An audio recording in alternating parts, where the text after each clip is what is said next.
1986 urte seinalatua da eta izango da Hondarribiko historian. Urte horretan plazaratu zen aurrekoetan lantzen ari zen aldarria, eta hasi zen oraindik ere bizirik dagoen auzia. 1986ko irailaren 8an, emakume talde bat alardean desfilatzen saiatu zen, parekidetasunaren bidean lehen pauso handia emanez.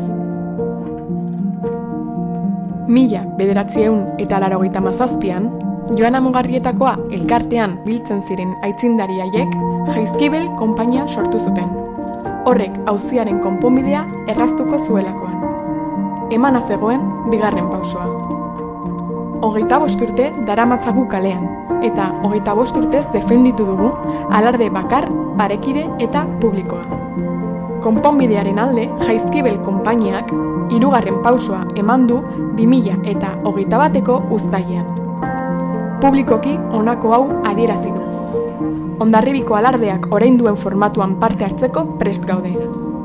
Hauxe da gure aldarria. 22. konpainia barruan nahi dugu. Hondarribiko herriak hori merezi duelako. Herri bat, alarde bat. 2022an, 22. konpainia barruan.